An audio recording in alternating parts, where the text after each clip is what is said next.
Hello students, आज આપણે એક નવા ચેપ્ટરની શરૂઆત કરવા જઈ રહ્યા છીએ। લાસ્ટ ક્લાસની અંદર આયોનિક ઇક્વિલિબ્રિયમ મતલબ આયોનિક સંતુલન ચેપ્ટર આપણે કમ્પ્લીટ કરી ચૂક્યા છીએ। હવે જે ચેપ્ટરની શરૂઆત કરવા જઈ રહ્યા છે ઇનઓર્ગેનિક કેમિસ્ટ્રી માટે ખૂબ અગત્યનું ચેપ્ટર છે। આપણે ઓલરેડી એક ચેપ્ટર ઇનઓર્ગેનિક કેમિસ્ટ્રીનું કમ્પ્લીટ કરી ચૂક્યા અને એ હતું આવર્ત કોષ્ટક, રાઈટ। આધુનિક આવર્ત કોષ્ટક વિશે આપણે સંપૂર્ણ માહિતી મેળવી। એમાં વિદ્યુત ઋણતા શું હોય છે, ઇલેક્ટ્રોન એફિનિટી મતલબ ઇલેક્ટ્રોન પ્રાપ્તિ એન્થાલ્પી શું હોય છે, આયનીય ત્રિજ્યા શું છે, પરમાણુય ત્રિજ્યા શું છે, આ બધાની આપણે ખૂબ સરસ ચર્ચા કરી છે। હવે આજે જે ચેપ્ટરની હું શરૂઆત કરવા જઈ રહ્યો છું, જો તમે કોમ્પિટિટિવ એક્ઝામની પ્રિપરેશન કરી રહ્યા છો, નીટ એન્ડ જેડબલઈ ની પ્રિપરેશન જો તમે કરી રહ્યા છો, તો આ ચેપ્ટર તમારા માટે એટલું અગત્યનું રહેશે કે આ ચેપ્ટર્સમાંથી રેગ્યુલર ક્વેશ્ચન આવતા જ હોય છે। એટલા ફ્રીક્વન્ટલી ક્વેશ્ચન આવે છે, લગભગ 4 થી 5 ક્વેશ્ચન આ ચેપ્ટરમાંથી આવતા હોય છે। 4 થી 5 ક્વેશ્ચન શું નાની અમાઉન્ટ છે? 4 થી 5 ક્વેશ્ચન, 4 ક્વેશ્ચન પણ માની લો તો 4 માર્ક્સનો એક ક્વેશ્ચન એટલે 16 માર્ક્સ થયા અને 16 માર્ક્સ પ્રમાણે આપણે કેલ્ક્યુલેશન કરીએ તો 16 માર્ક્સ જો તમારા ટોટલમાં એડ થઈ જાય છે તો તમે હજારો નંબર આગળ થઈ જાવ છો। 16 માર્ક્સ તમારા જો ઘટી જાય છે તો તમે હજારો નંબર પાછળ થઈ જાવ છો। એક એક માર્ક્સની અહીંયા વેલ્યુ હોય છે। એટલે હું આશા રાખીશ કે આ ચેપ્ટરને ખૂબ સારી રીતે ભણો, કારણ કે આ ચેપ્ટર આવડશે તો આગળ એસ બ્લોક ચેપ્ટર આપણે ભણવાના છીએ, પી બ્લોક ચેપ્ટર ભણવાના છે, કોઓર્ડિનેશન કમ્પાઉન્ડ આપણે ચેપ્ટર ભણીશું, મતલબ સંકીર્ણ સંયોજન વાળું ચેપ્ટર 12th માં આવશે। તો આ બધા કોરિલેટેડ ચેપ્ટર છે, પણ આ ચેપ્ટર આવડે તો જ બાકીના બધા ચેપ્ટર્સ તમને આવડશે અને ખૂબ સરળતાથી તમે સમજી પણ શકશો। પણ એના માટે આ ચેપ્ટરને ખૂબ સારી રીતે સમજવું જરૂરી છે। આપણે એક વસ્તુની ખૂબ સરસ ડિટેલમાં ચર્ચા કરીશું, પણ તમારે લેક્ચરને પણ એ એંગલથી અને એટલી ડિટેલમાં વ્યવસ્થિત સમજવું પડશે। તો આવો શરૂ કરીએ બેટા। ચેપ્ટરનું નામ છે રાસાયણિક બંધન અને આણ્વીય બંધારણ। જનરલી આને કેમિકલ બોન્ડિંગ ચેપ્ટરના નામથી ઓળખવામાં આવે છે। એટલે જ્યારે પણ ટેસ્ટ હોય અને હું એમ લખીને મોકલું કે કેમિકલ બોન્ડિંગ ચેપ્ટરનો ટેસ્ટ છે, તો આ ચેપ્ટરનો ટેસ્ટ છે એવું સમજી લેવું તમારે, રાઈટ। હવે chemical bonding and molecular structure આ ઇંગ્લિશ વર્ડ છે। ઇંગ્લિશ વર્ડ પણ તમારે હવે ફેમિલિયર થવું પડશે। ઇંગ્લિશ વર્ડ પણ તમારે ધ્યાનમાં રાખવા પડશે, કારણ કે કેટલીક બુક્સ ઇંગ્લિશમાં જ અવેલેબલ છે અને એ રેફરન્સ બુક તરીકે તમે યુઝ કરી શકશો। તો ચલો સૌથી પહેલા આ ચેપ્ટરને જોઈએ। કેમિકલ બોન્ડિંગ બે શબ્દોથી બનેલો છે, કેમિકલ એન્ડ બોન્ડિંગ। અહીં રસાયણો જે છે એમની વચ્ચેના બોન્ડિંગની વાત થવાની છે કે અહીં અલગ અલગ પરમાણુ જે છે એનાથી રસાયણો બને છે। તો એ જે પરમાણુ બને છે એ પરમાણુની વચ્ચે બોન્ડિંગ ક્યારે થાય અને બોન્ડિંગ થાય તો કેવા પ્રકારનું બોન્ડિંગ થાય, આ બધી બાબતોની ચર્ચા આપણે આ ચેપ્ટરમાં કરવી છે। પણ એ સમજવું એના પહેલા થોડાક બેઝિક ટૂલ સમજવા જરૂરી છે, બેઝિક પોઈન્ટ સમજવા જરૂરી છે। એટલે સૌથી પહેલા આપણે કેટલાક બેઝિક ટૂલની વાત કરીશું। બેઝિક ટૂલ્સ મતલબ આ જો આપણે તો જ તમને આ ચેપ્ટરમાં સમજ પડવાની છે, આ આવડવું ખૂબ જરૂરી છે। બેઝિક ટૂલ શું છે? તો સૌથી પહેલા બેઝિક ટૂલમાં આપણે વેલેન્સી શું છે એની ચર્ચા કરવી છે। તો સૌથી પહેલા તમને એ ખબર રહેવી જોઈએ કે what is the meaning of valency. વેલેન્સીને આપણે ગુજરાતીમાં નામ આપીએ છીએ સંયોજકતા। વેલેન્સીને શું નામ આપીએ છીએ બેટા? સંયોજકતા નામ આપીએ છીએ આપણે વેલેન્સીને, રાઈટ। તો સંયોજકતા એટલે શું એની આપણે ચર્ચા કરવી છે, પણ એના માટે તમને આવર્ત કોષ્ટકની થોડીક ડિટેલ ખબર હોવી જોઈએ। આવર્ત કોષ્ટકમાં સમૂહ 1, સમૂહ 2 શું છે અને સમૂહ 13 થી સમૂહ 18 માં શું આવે, આ તો નોલેજ હોવું જોઈએ। હવે તમને એ વેલ્યુ ખબર પડશે કે આવર્ત કોષ્ટક આખું યાદ કરવાનું મેં શા માટે કીધું હતું। તો હવે એની વેલ્યુ તમને ખબર પડશે।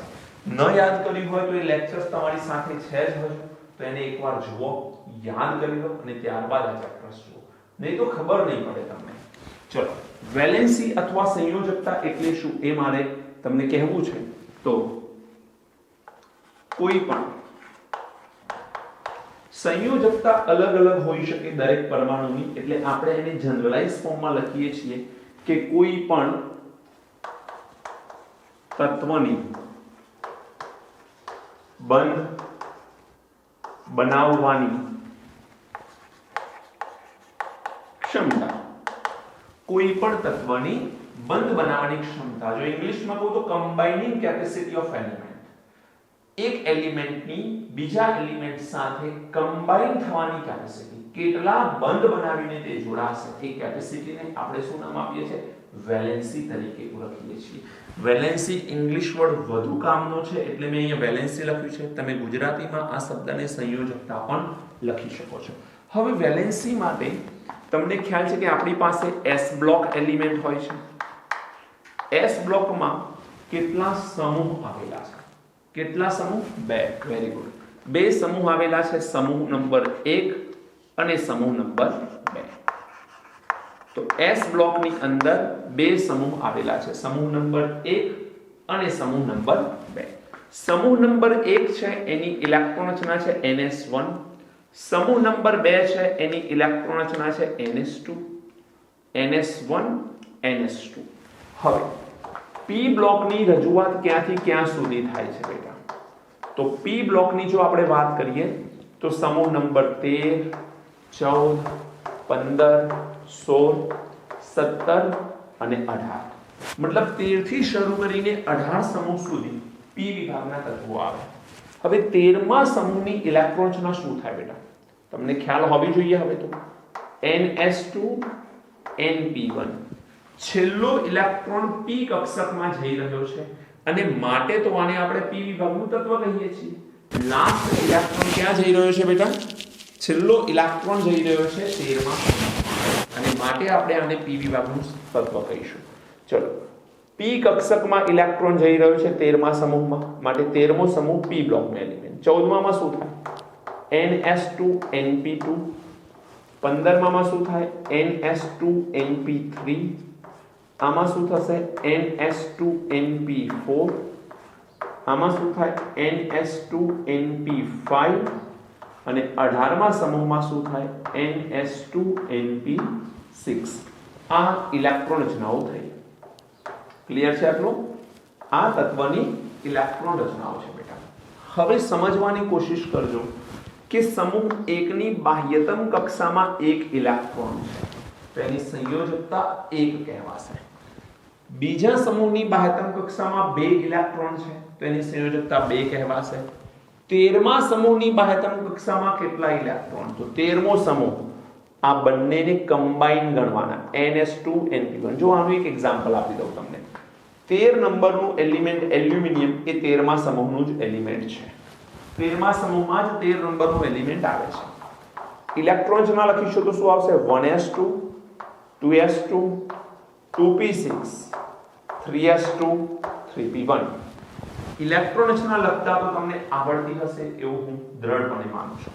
હવે આ ઇલેક્ટ્રોન રચનામાં સૌથી પહેલા તો 3 નંબર જો મુખ્ય ક્વોન્ટમ કેવો છે બેટા? સમાન. અને મુખ્ય ક્વોન્ટમ સમાન હોય તેવી કક્ષકોને ભેગા કરવાના, તેવી કક્ષકોને કમ્બાઈન કરો. મુખ્ય ક્વોન્ટમ સમાન છે 3 નંબર, એવી કક્ષકોને ભેગા કરવાની. તો આવા ઇલેક્ટ્રોનને આપણે સંયોજકતા ઇલેક્ટ્રોન કહી શકીએ. શું કહી શકીએ? સંયોજકતા. આ સંયોજકતા કક્ષા કહેવાય અને 2 ને 1 ટોટલ 3 એ સંયોજકતા ઇલેક્ટ્રોન કહેવાય. તો આમાં સંયોજકતા ઇલેક્ટ્રોનની સંખ્યા કેટલી? 3. બોલો, ખબર પડી? ત્યારબાદ આ જે 2s2 2p6 છે અંદરની તરફની છે. 3 નંબર કરતા 2 નંબર ક્યાં છે બેટા? અંદરનો છે. એટલે આને આપણે આંતરિક કક્ષક કહીશું. આંતરિક કક્ષા કહી શકીએ, જેને આપણે ઇનર સેલ કહીશું. Inner cell. ઇંગ્લિશમાં નામ છે ઇનર સેલ. આને કહેવાય આઉટર મોસ્ટ સેલ. શું કહેવાય? Outer most cell. અને આ છે inner cell. Than after 1s2 છે, આ ઇનર મોસ્ટ સેલ કહેવાય. શું કહેવાય? Inner most cell. આ તો હું તમને નામ જણાવી રહ્યો છું. હકીકતમાં તમારે જરૂર પડશે ખાલી આની સંયોજકતા ઇલેક્ટ્રોન અને તત્વ. તત્વનો પરમાણુ ક્રમાંક ખબર હોય, એની સંયોજકતા કક્ષામાં ઇલેક્ટ્રોનની સંખ્યા ખબર હોય, તમારું કામ થઈ જશે. એના સિવાય તમારે બીજી કોઈ માહિતીની અહીંયા જરૂર નથી. તો અહીંયા સંયોજકતા ઇલેક્ટ્રોન કેટલા છે? 3. તો અહીંયા પણ 2 ને 1 3. આ એલ્યુમિનિયમ એ 13મા સમૂહનું એલિમેન્ટ છે બેટા. એમ 14મા સમૂહની બાહ્યતમ કક્ષામાં 4 ઇલેક્ટ્રોન આવે. તો તમારે હવે સંયોજકતા માટે એક સૂત્ર યાદ કરવાનું છે. સંયોજકતા બરાબર બાહ્યતમ કક્ષામાં આવેલા ઇલેક્ટ્રોનની સંખ્યા. સંયોજકતા એટલે શું? બાહ્યતમ કક્ષામાં આવેલા ઇલેક્ટ્રોનની સંખ્યા. અને આઈ હોપ કે બાહ્યતમ કક્ષા શું છે હું તમને સમજાવી ચૂક્યો છું.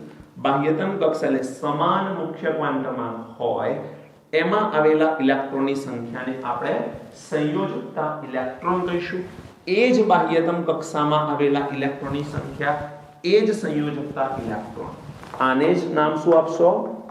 બાહ્યતમ કક્ષામાં આવેલા ઇલેક્ટ્રોનની સંખ્યા. બાહ્યતમ કક્ષામાં આવેલા ઇલેક્ટ્રોનની સંખ્યા એ જ સંયોજકતા ઇલેક્ટ્રોન. પણ બેટા આ 1, 2 અને 13 થી 18 બધા માટે એક સમાન કામ કરતું નથી. જો કે તમને ખ્યાલ હોવો જોઈએ, આપણે પિરિયોડિક ટેબલ મતલબ આવર્ત કોષ્ટક ચેપ્ટરમાં આની થોડી ચર્ચા કરેલી છે, એટલે તમને ખ્યાલ હોવો જોઈએ કે આ ક્યાંથી ક્યાં કામ કરે. તો સમૂહ 1 અને 2 માં કામ કરશે આ લોજિક, અને પી વિભાગમાં સમૂહ 13 અને 14 માટે કામ કરે. તો આ જે લોજિક છે કે સંયોજકતા બરાબર બાહ્યતમ કક્ષામાં આવેલા ઇલેક્ટ્રોનની સંખ્યા, એ ક્યાંથી ક્યાં કામ કરે? સમૂહ 1 અને 2 માટે અને સમૂહ 13 અને 14 માટે. ક્લિયર? તો પછી આપણને ખબર પડી કે આટલો ભાગ, પહેલો બીજો સમૂહ, 13મો 14મો સમૂહ, ત્યાં સુધી તો આ કામ કરે છે. પણ 15 માંથી 18મા સમૂહ સુધીમાં શું?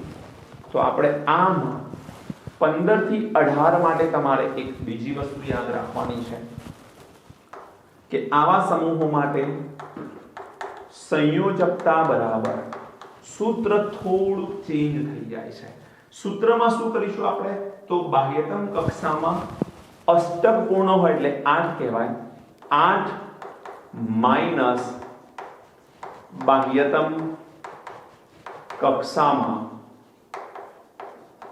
આવેલા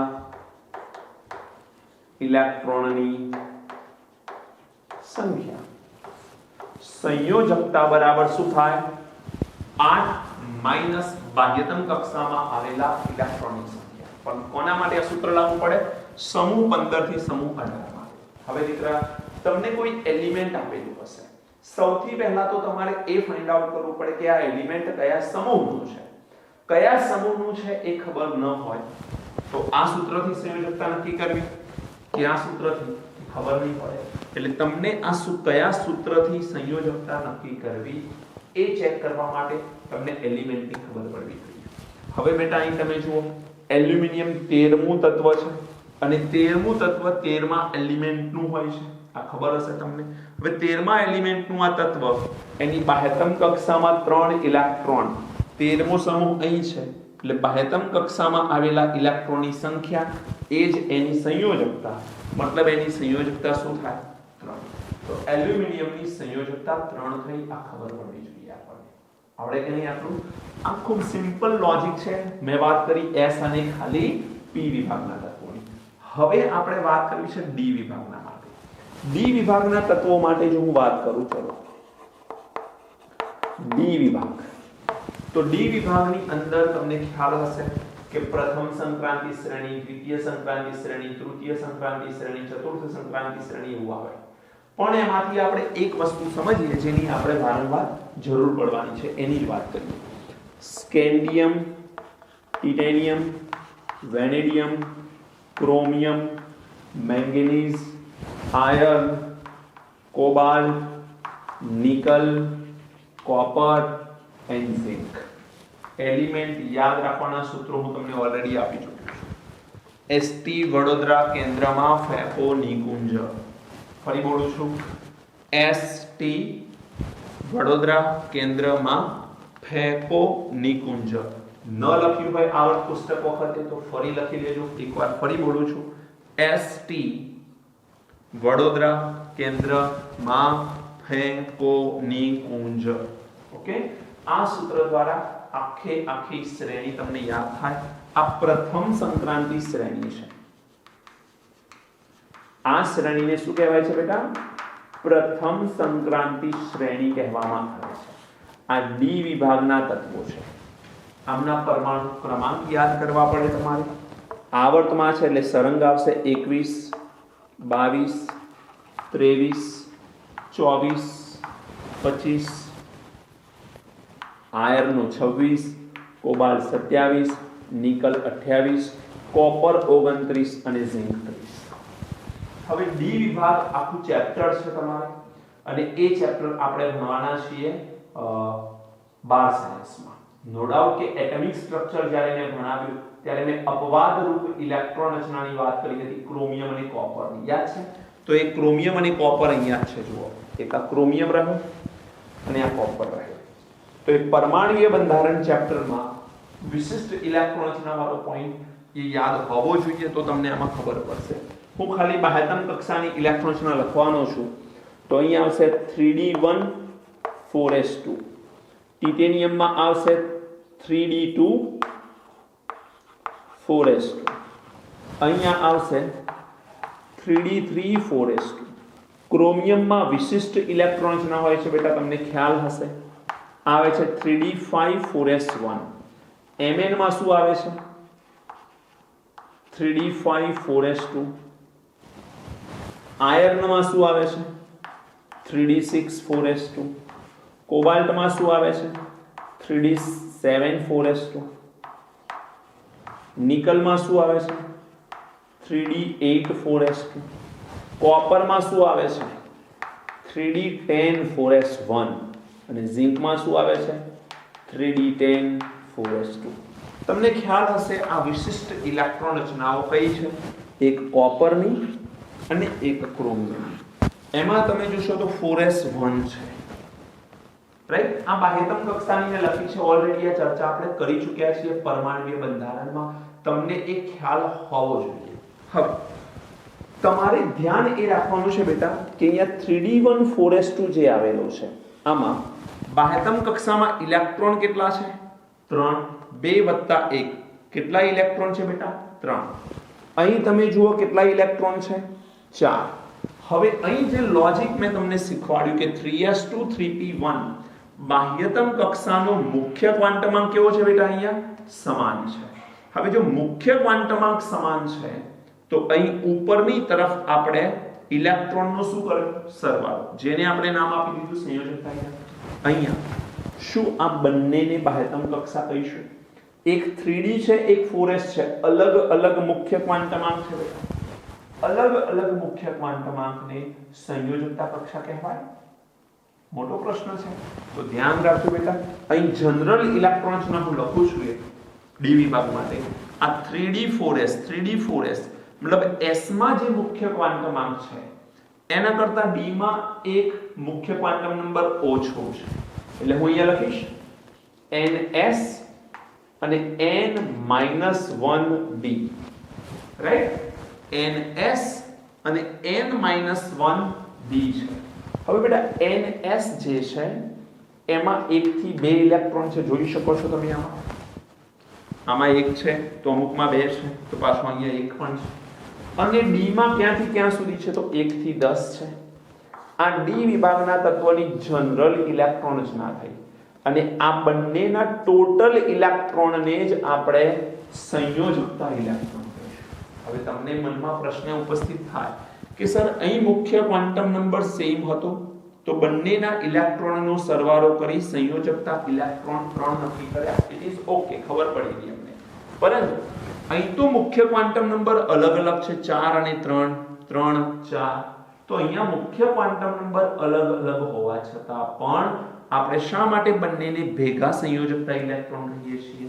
એનું કારણ છે કે આમની ઊર્જા વચ્ચેનો તફાવત, કક્ષકોની ઊર્જા વચ્ચેનો તફાવત ખૂબ જ ઓછો છે. ઊર્જા વચ્ચેનો તફાવત કેવો છે બેટા? ખૂબ જ ઓછો.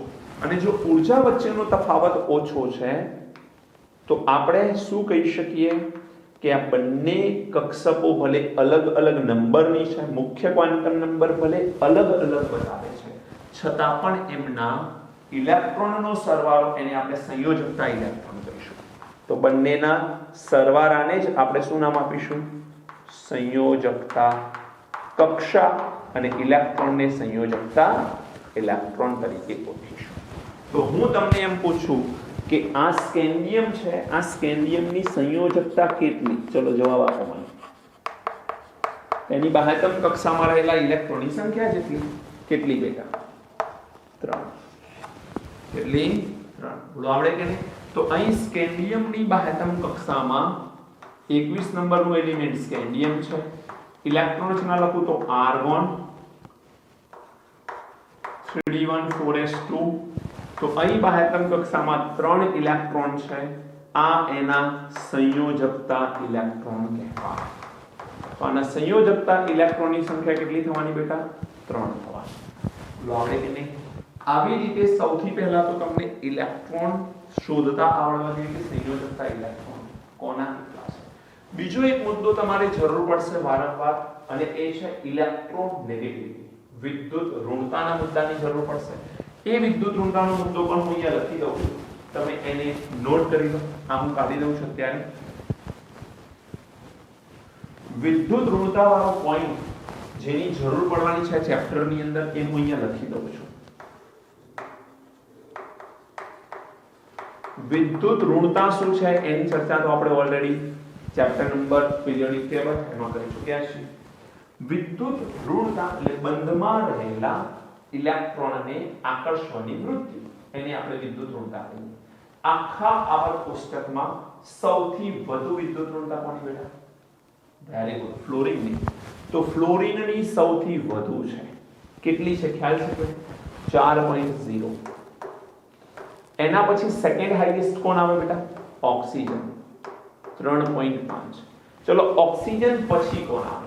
તો એક્ચ્યુઅલી નાઇટ્રોજન અને ક્લોરીન બંનેની વિદ્યુત ઋણતા લગભગ સમાન છે, પણ અમુક કન્ડિશનમાં નાઇટ્રોજનની વધુ અને ક્લોરીનની ઓછી કન્સિડર કરવામાં આવે છે.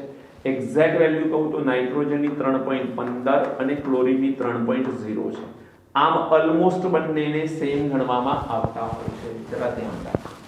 તેના પછી કોણ આવશે? ક્લોરીન પછી બ્રોમિન આવશે. બ્રોમિનની વિદ્યુત ઋણતાનું મૂલ્ય છે 2.8. કેટલું છે બેટા? 2.8. Than after carbon. કાર્બનની વિદ્યુત ઋણતા છે 2.5 અને લાસ્ટમાં આવે હાઇડ્રોજન 2.1. લાસ્ટમાં મતલબ હું અહીંયા નોન મેટલની વાત કરી રહ્યો છું, જેની આપણે વધુ જરૂર છે. તો આ ક્રમ વિદ્યુત ઋણતાનો તમે યાદ રાખજો, કારણ કે આ જો યાદ હશે તો ચેપ્ટરમાં ઘણી સરળતા રહેશે આગળ. બોલો ખ્યાલ આવી ગયો? હવે વાત આવે છે કે આ વેલેન્સી ખબર પડી ગઈ આપણને, કોની સંયોજકતા કક્ષામાં કેટલા ઇલેક્ટ્રોન છે, કયા વિભાગનું અને કયા બ્લોકનું એલિમેન્ટ છે એ ખબર પડી. એટલે આપણે સંયોજકતા કક્ષામાં આવેલા ઇલેક્ટ્રોન નક્કી કરી. હવે પ્રશ્ન આપણો એ ઉપસ્થિત થાય છે કે કેમિકલ બોન્ડિંગની જરૂર શા માટે છે? શા માટે કોઈ પણ એલિમેન્ટ એ બીજા એલિમેન્ટ સાથે પ્રક્રિયા કરશે અને બંને કમ્બાઈન થશે? એના પાછળનું રીઝન શું? તો રીઝન એના પાછળનું બહુ સિમ્પલ છે. પહેલી વસ્તુ તો સમજો કે જે પણ એલિમેન્ટ છે, આઈ હોપ અહીંયા તમને દેખાશે, હું વાત કરી રહ્યો છું કે કેમિકલ બોન્ડિંગ માટેની જરૂરત કેમ છે? રાસાયણિક બંધન શા માટે જરૂરી છે? રાસાયણિક બંધન શા માટે જરૂરી? આ પ્રશ્ન છે એક સિમ્પલ નાનો, કે રાસાયણિક બંધન શા માટે થાય છે? why it is a necessary, why the chemical bonding is required? આ ક્વેશ્ચન છે. આનો જવાબ શું છે તો સમજો. એક સિમ્પલ કમ્પેરિઝન બતાવું તમને, તમે શા માટે ભણી ગયા છો? why you are studying? very good. જિંદગીમાં એક સ્ટેબિલિટી મેળવવા માટે, જિંદગીમાં લાઈફ એક સ્ટેબલ કન્ડિશનમાં આવે, એક એવી જગ્યાએ તમે પહોંચો કે જ્યાં ફાઇનાન્શિયલી અને સમાજમાં થોડોક માન ઉભો રહે અને ફાઇનાન્શિયલી તમને કોઈ તકલીફ ન પડે આગળ જતા. રાઈટ? એનો મતલબ એ છે કે આપણે સૌ પ્રયત્ન કરી રહ્યા છીએ એક સ્ટેબિલિટી મેળવવા માટે. હવે સ્ટેબિલિટી મેળવવાથી ફાયદો શું થાય? તો સ્ટેબિલિટી મેળવો એટલે ઘણા બધા પ્રોબ્લેમ્સ નલિફાઈ થઈ જાય, ઘણા બધા પ્રોબ્લેમને ઇગ્નોર કરી શકાય, ઇઝીલી ઘણા બધા પ્રોબ્લેમનું સમાધાન મળી જાય. એક્ઝેક્ટલી એલિમેન્ટનું પણ કંઈક એવું જ છે. દુનિયાનું કોઈ પણ તત્વ સ્થિરતા મેળવવાનો પ્રયત્ન કરે છે અને સ્થિરતા મેળવવા માટે એ એક બીજા એલિમેન્ટ પાસે આશા રાખે છે કે એનાથી એને સ્થિરતા મળશે, મતલબ એની સાથે જોડાવાથી એને સ્થિરતા મળશે. ખ્યાલ આવે છે કે નહીં? તો બે એલિમેન્ટ અથવા બે તત્વ એકબીજા સાથે જોડાઈને એક એવું નવું તત્વ કે નવું સંયોજન બનાવવાનો પ્રયત્ન કરે છે કે જેનાથી એમને શું મળે? સ્થિરતા મળે. હવે બેટા સમજો, સ્થિરતા મળશે એટલે એની પોટેન્શિયલ એનર્જી, એની સ્થિતિજ ઉર્જાનું મૂલ્ય કેવું થશે? ગતિજ ઉર્જાનું મૂલ્ય, સ્થિતિજ ઉર્જાનું મૂલ્ય તમને ખ્યાલ હશે. આઈ થિંક ન ખબર હોય તો અહીંયા લખીને સમજાવું છું. આઈ થિંક તમને ખ્યાલ આવી જશે. જો બે તત્વો જ્યારે એકબીજા સાથે અટ્રેક્શન કરે તો એકબીજાની નજીક આવશે. એકબીજાની નજીક આવે એટલે બોન્ડ બનવાનો. હવે મેં રાસાયણિક સંતુલન ચેપ્ટરમાં તમને સ્પષ્ટ વાત કરી હતી કે કેમિસ્ટ્રીમાં બે પ્રકારની પ્રક્રિયાઓ થાય, એક બંધ તૂટવાની, એક બંધ બનવાની. એ બંધ બનવાની જે પ્રક્રિયા છે, બંધ બનવાની, બંધ નિર્માણની જે પ્રક્રિયા છે, એમાં ઊર્જા ઉત્પન્ન થાય, ઊર્જા છૂટી પડે અને ઊર્જા છૂટી પડે તો એ છૂટી પડેલી ઊર્જાને પોટેન્શિયલ એનર્જી કહેવાય અથવા તો કહેવાય સ્થિતિજ ઊર્જા. તો યાદ રાખો, રાસાયણિક બંધન શા માટે જરૂરી છે? તો કોઈ પણ તત્વ શું કરવા માંગતું હોય છે? તો ઓછામાં ઓછી સ્થિતિજ ઊર્જા મેળવવાનો પ્રયત્ન કરે. ઓછામાં ઓછી સ્થિતિજ ઊર્જા એટલે શું એની ચર્ચા કરીએ આપણે. સમજો બેટા, માનો કે બે એલિમેન્ટ એકબીજાને અટ્રેક્ટ કરી રહ્યા છે. હવે બંને અટ્રેક્ટ કરે તો પાવરફુલ અટ્રેક્શન હશે, એકબીજાને જબરજસ્ત રીતે અટ્રેક્ટ કરશે તો વધુ ઊર્જા તે ગુમાવશે. હવે જો તે વધુ ઊર્જા ગુમાવે છે તો એની પાસે કુલ જે ઊર્જા હતી એમાંથી ઘણી બધી ઊર્જા દૂર થઈ ગઈ, એટલે બહુ ઓછી ઊર્જા બની. એનો મતલબ જે છે સમજો કે એની પાસે ઊર્જા કેવી રહી? ઓછી. એ ઊર્જા જે બાકી રહી એ એની સ્થિતિજ ઊર્જા છે. હલો, બોલો, ખ્યાલ આવે છે? ઉત્પન્ન થયેલી ઊર્જા, માનો કે 100 કિલોજૂલ ઊર્જા હતી બંનેની ભેગી થઈને, એમાંથી 80 કિલોજૂલ જેટલી ઊર્જા નીકળી ગઈ તો એલિમેન્ટ પાસે વધી કેટલી? 20 કિલોજૂલ ઊર્જા. એ 20 કિલોજૂલ ઊર્જા એ એની પોટેન્શિયલ એનર્જી છે, એની સ્થિતિજ ઊર્જા છે. એ સ્થિતિજ ઊર્જાનું મૂલ્ય કેવું છે? ખૂબ ઓછું. જેટલું ઓછું હશે, ઊર્જા જેટલી ઓછી, સ્થિરતા એટલી વધારે. બીમાર માણસ હોય તો બીમાર માણસની સ્થિરતા કેવી? વધારે. કેમ? કારણ કે ખાટલામાં પડ્યો છે, એ બેડ ઉપર જ છે બીમાર માણસ બેટા. હવે જો એ બીમાર માણસ બેડ ઉપર છે તો હલનચલન કરી નથી શકતો, આંખ મેરે ક્યાંય હલનચલન નથી થઈ શકતું, મતલબ કે એની સ્થિતિજ ઊર્જા જે છે એ જ છે. એની પાસે ઊર્જાનું મૂલ્ય કેવું થઈ ગયું? ઓછું થઈ ગયું. અને ઊર્જા ઓછી છે માટે એની સ્થિરતા વધારે છે. જ્યાં છે ત્યાંનું ત્યાં જ છે. અન્ડરસ્ટુડ? તો ઊર્જા જેટલી ઓછી એટલી સ્થિરતા વધારે. તો કોઈ પણ તત્વ ઓછામાં ઓછી સ્થિતિજ ઊર્જા કરવાનો પ્રયત્ન કરશે અને મહત્તમ સ્થિરતા કરવાનો પ્રયત્ન કરશે. હવે આ બે કામ કરવા માટે એ રાસાયણિક બંધન કરતો હોય છે. ઓછામાં ઓછી સ્થિતિજ ઊર્જા અને મહત્તમ સ્થિરતા મેળવવા માટે એ ઓલવેઝ પ્રયત્ન કરે. આ બે ક્યારે થાય? જ્યારે આકર્ષણ વધુ થાય. બે એલિમેન્ટ વચ્ચે આકર્ષણ જેટલું વધારે થશે, બે એલિમેન્ટ વચ્ચે આકર્ષણ જેટલું વધારે થશે એટલી સ્થિરતા મહત્તમ મળશે, સ્થિતિજ ઊર્જા એટલી ઓછી રહેશે. ક્લિયર છે? અને જો તમને 10th ની લેંગ્વેજમાં સમજાવું, ધોરણ 10 માં તમે જે ભણ્યા હતા એની વાત કરું તો કોઈ પણ તત્વ અષ્ટક પૂર્ણ કરવાનો પ્રયત્ન કરે એટલે સ્થિરતા મેળવવા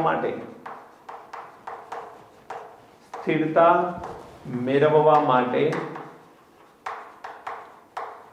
અષ્ટક પૂર્ણ કરવાનો પ્રયત્ન કરે અને એ અષ્ટક પૂર્ણ કરવા માટે એ રાસાયણિક બંધન કરશે. અષ્ટક પૂર્ણ થાય એટલે ઇલેક્ટ્રોન્સના શું બને? બાહ્યતમ કક્ષામાં 8 ઇલેક્ટ્રોન કરવાનો પ્રયત્ન કરે. તમને ખ્યાલ હશે બાહ્યતમ કક્ષામાં 8 ઇલેક્ટ્રોન કરવા એટલે કે ns2 np6 ઇલેક્ટ્રોન રચના કરવી.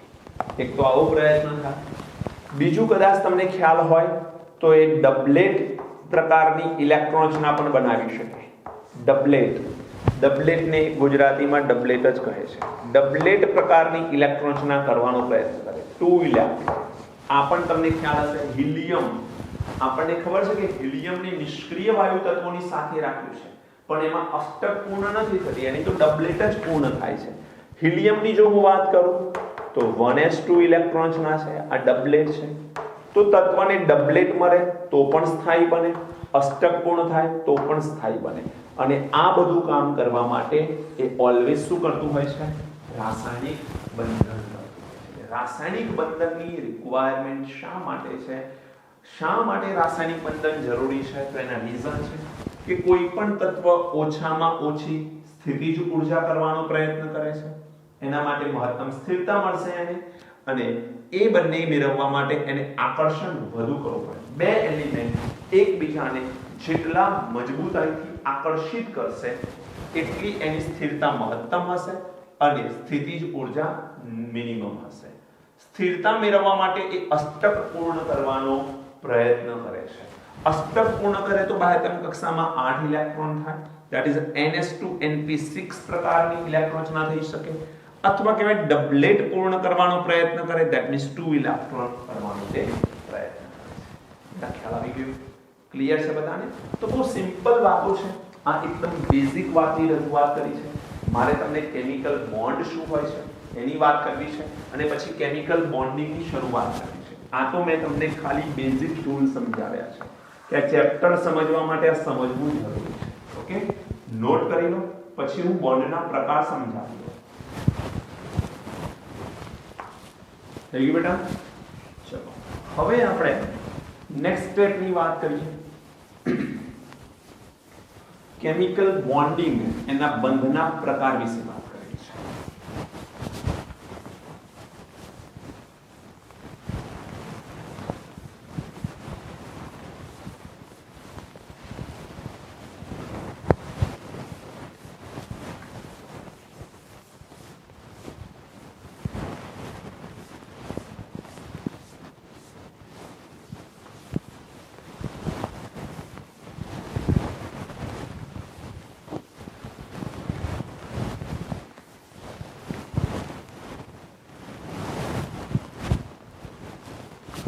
જો હવે આપણે વાત કરી રહ્યા છીએ કે બે પરમાણુ વચ્ચે જ્યારે રાસાયણિક બંધન થાય તેમની વચ્ચે એક પ્રકારનું આકર્ષણ બળ લાગે છે.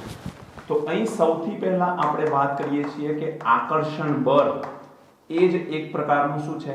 રાસાયણિક બંધ છે. હવે આ આકર્ષણ બળ કેટલા પ્રકારના છે? કયા કયા છે? આકર્ષણ બળની બેટા વાત કરીએ તો બે પ્રકારના છે, પ્રબળ અને નિર્બળ. નિર્બળ આકર્ષણ બળ અને પ્રબળ આકર્ષણ બળ.